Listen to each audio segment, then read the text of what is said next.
In this chapter, we're going to talk about next steps in the accounting cycle. We note that publicly owned companies, such as those who have shares listed on a stock exchange, like the New York Stock Exchange or NASDAQ, that they have an obligation to publish quarterly and annual financial statements.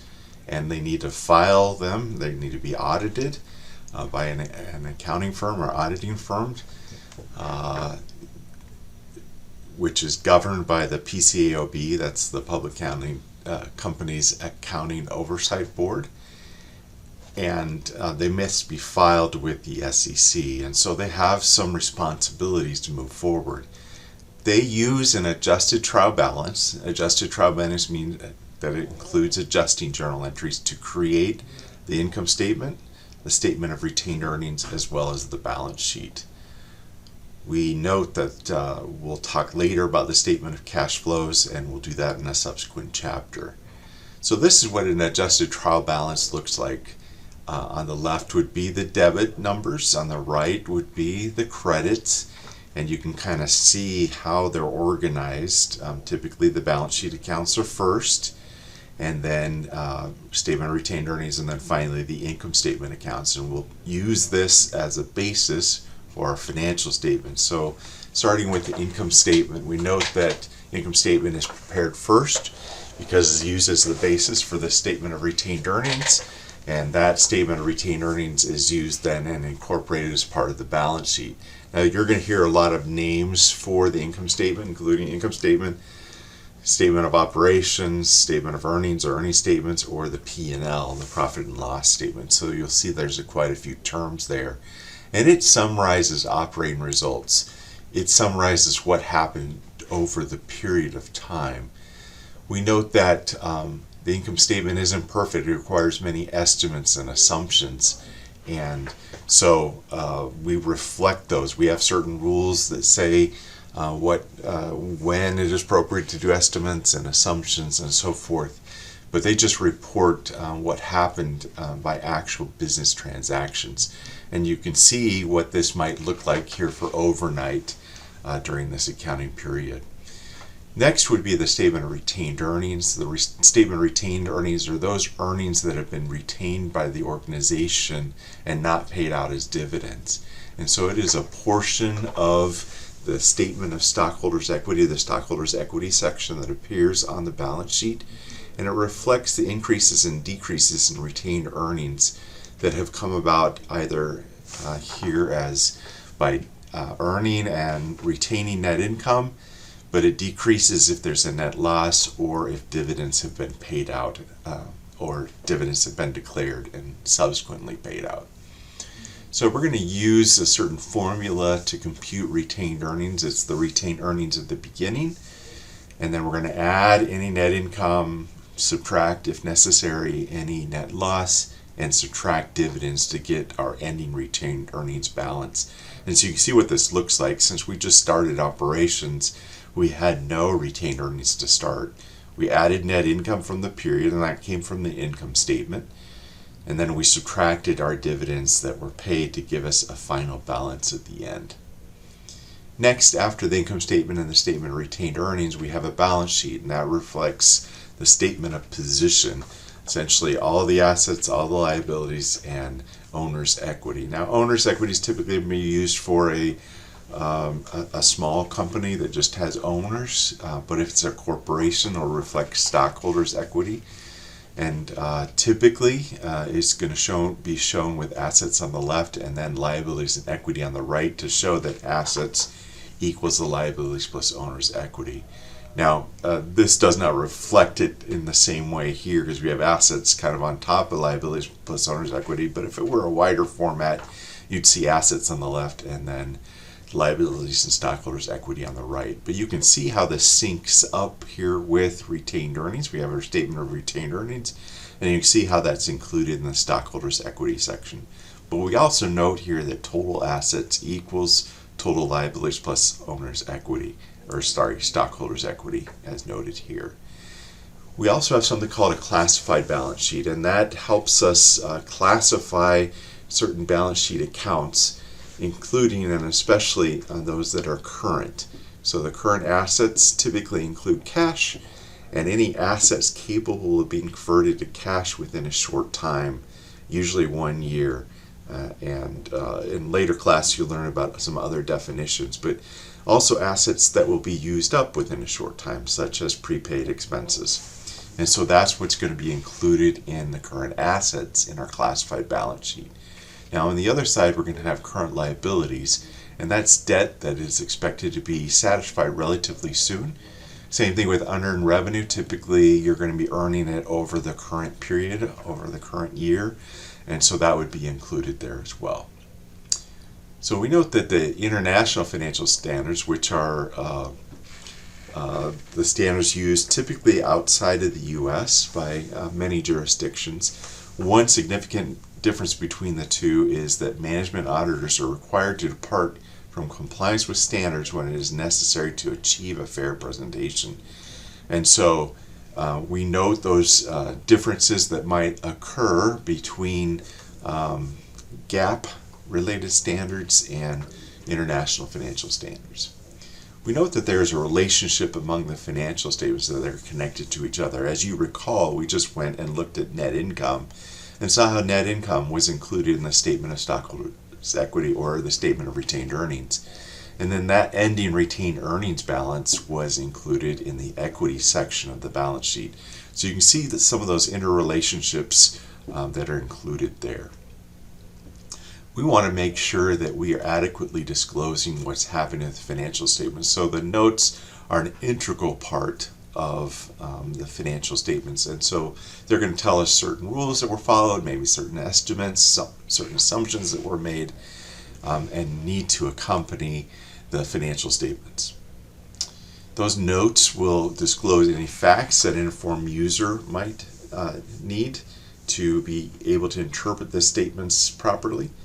There is not a comprehensive list of exactly what has to be disclosed, but they'll typically say how we applied official rules, any traditions follow, and any judgment that was rendered that might have a material impact on the financial statements.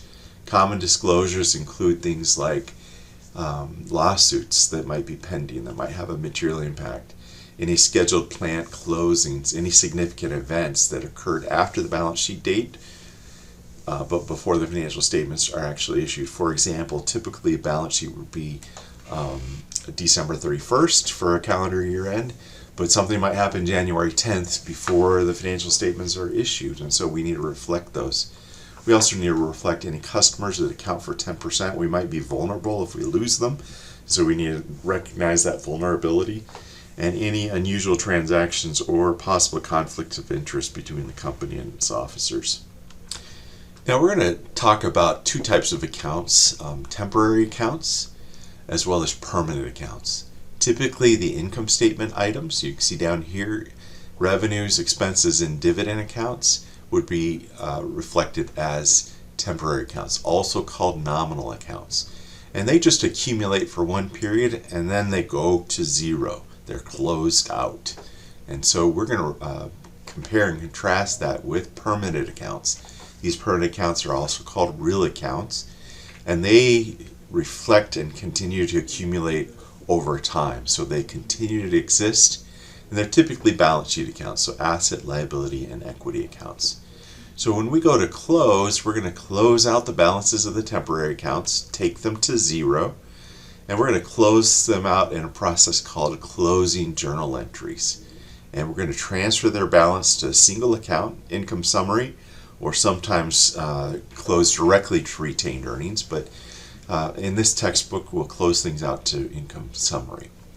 After the credit balance of the revenue accounts and the debit balance of the expenses accounts, we're going to compute a net income or net loss, and that's going to be closed out to income summary. So if the expenses exceed the revenues, then the income summary would have a debit accounts, suggesting or representing a net loss. And then the counter would be true. If the credits are greater than the debits and there's a net credit accounts, then we will have a net earnings.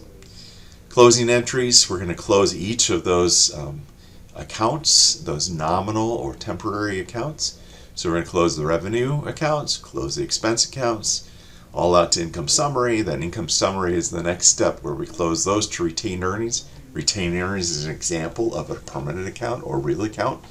And then if we paid out any dividends, we're going to close those out to returns.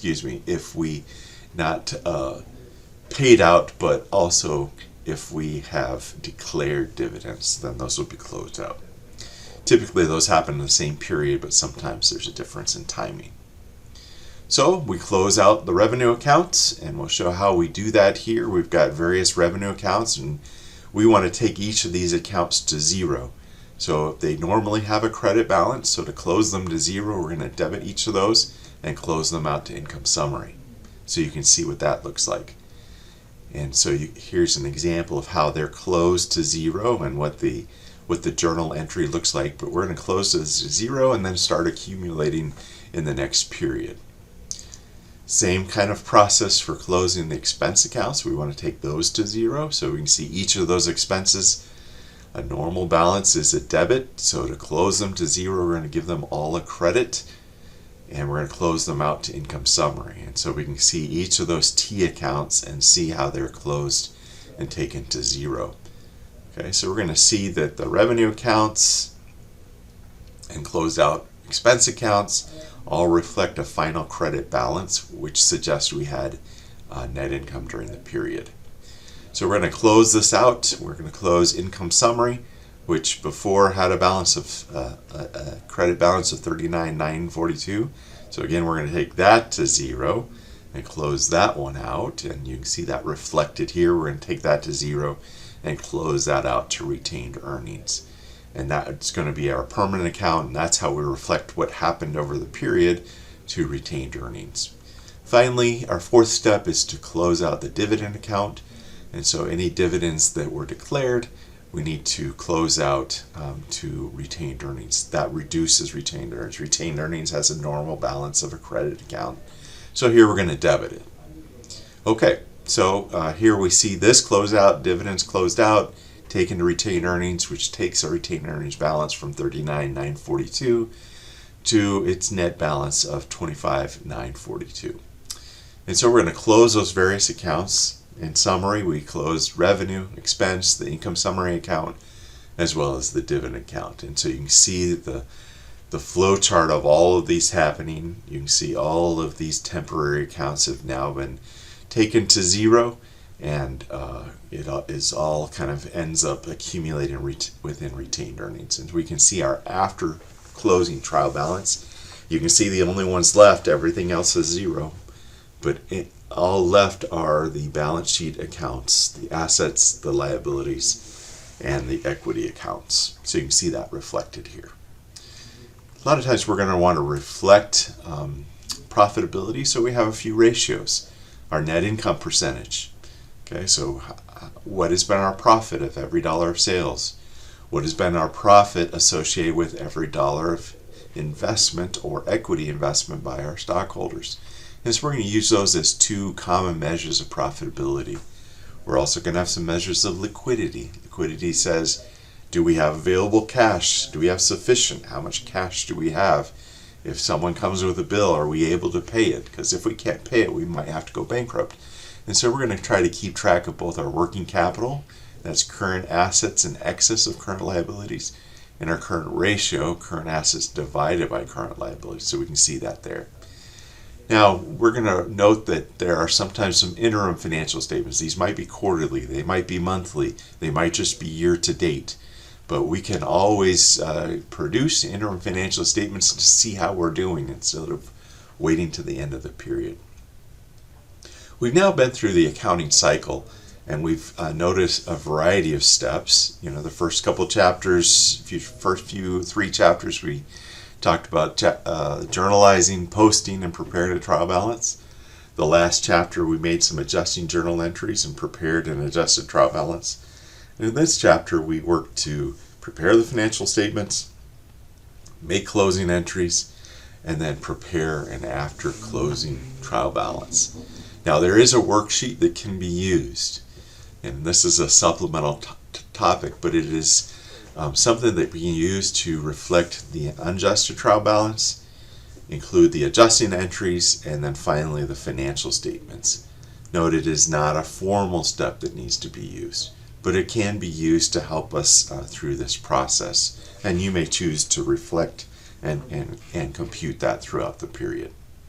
So we're going to enter in the ledger balances, include the adjustments for the adjusting journal entries, prepare the adjusted trial balance, prepare the adjusted trial balance, and extend them into the appropriate financial statement columns. And so this is just a consistent means of organizing our